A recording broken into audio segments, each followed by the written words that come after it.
Exactly speaking तो ये वाला क्वेश्चन तो गलत है,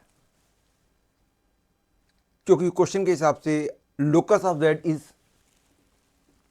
ए circle given in one of these choices, लेकिन एक्चुअली ये इक्वेशन पूरे सर्कल को रिप्रेजेंट नहीं करती है। This equation represent a major arc of the circle, जबकि चारों चॉइसेस में जो लोकस दे रखा है दैट इज कंप्लीट सर्कल है।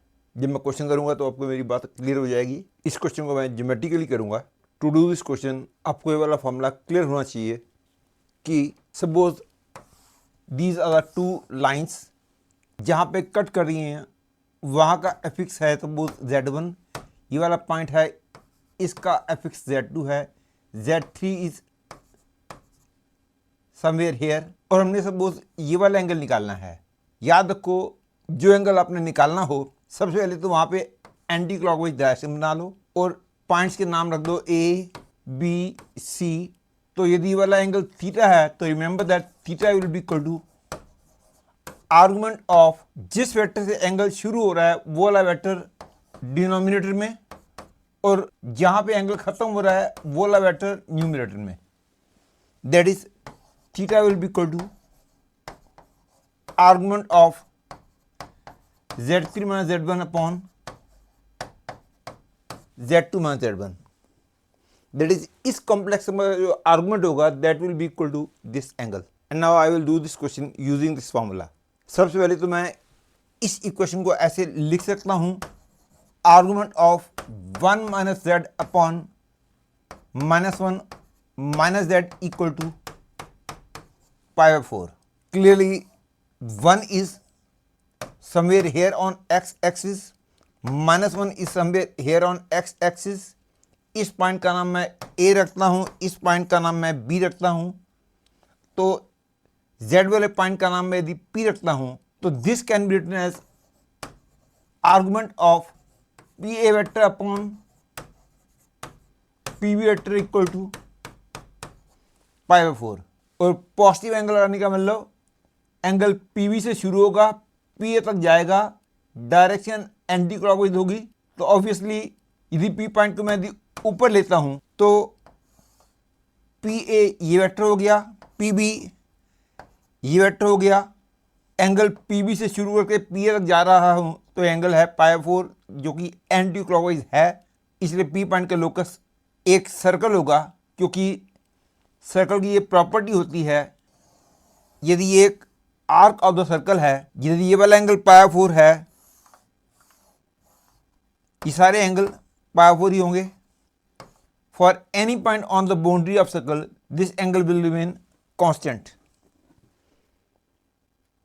और क्योंकि एंगल π/4 है, P पॉइंट का लोकस एक major arc of the circle होगा। एक्चुअली दिखने में थोड़ा सा सेमी सर्कल लग रहा है, एक्चुअली ये major arc of the circle है।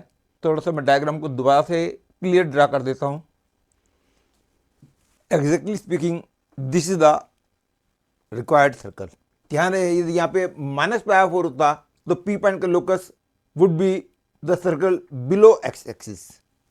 -π/4 वाले केस में सर्कल ये वाला होता, क्योंकि यदि P पॉइंट को मैं नीचे लेता हूं तो PA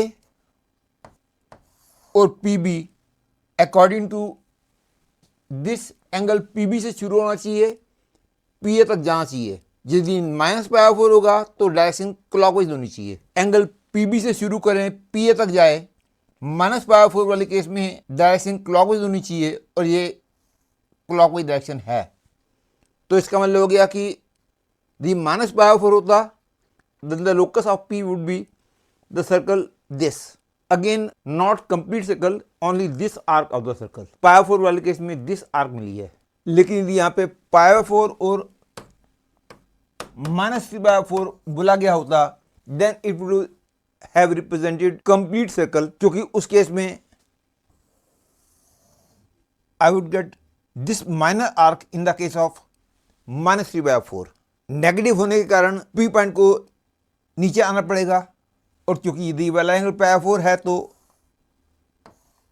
ये वाला एंगल ऑटोमेटिकली 3/4 हो जाएगा। दैट इज कंप्लीट सर्कल तब मिलेगा यदि मेरे को क्वेश्चन में यहाँ पे π/4 और -3/4 बोला गया होता। वैसे तो एग्जैक्टली स्पीकिंग π/4 और -3/4 के बावजूद कंप्लीट सर्कल नहीं आएगा, क्योंकि सर्कल के ये दोनों पॉइंट्स स्टिल इसको सेटिस्फाई नहीं करेंगे। क्योंकि यदि z की वैल्यू 1 लेता हूं तो 1 रखने पर ये 0 बन जाएगा and argument of 0 is undefined, और z की वैल्यू -1 लेता हूं तब ये अनडिफाइंड बन जाएगा। जब z की वैल्यू 1 और -1 दोनों इसको सेटिस्फाई नहीं करते हैं। That is the locus will be a circle excluding these two points. हाँ, रफ लैंग्वेज में जब बेस्ट पॉसिबल चॉइस बोलनी हो तो क्लियर है, अभी तक जो मैंने इंफॉर्मेशन इकट्ठी की है उसके हिसाब से बी या डी कोई एक करेक्ट होगा, क्योंकि ये क्लियर है centre will be above x axis. देखो ये हो नहीं सकता, ये हो नहीं सकता। अब इन दोनों में से कौन सा है ये निकालना है, तो ऐसे निकलेगा कि क्योंकि ये वाला एंगल π/4 है तो ये पूरा एंगल जो है वो π/2 होगा, और ये पूरा π/2 है तो इतना एंगल π/4 हो जाएगा। अब ये लेंथ 1 है तो obviously this will be 1 cosecant π/4 that is √2। दूसरी बात, यहाँ का y कोऑर्डिनेट 1 होगा, क्योंकि ये लेंथ 1 है, एंगल π/4 है, इसलिए ये लेंथ भी 1 होगी। देखो centre will be at 0 1 and radius will be √2, that is D becomes the correct choice।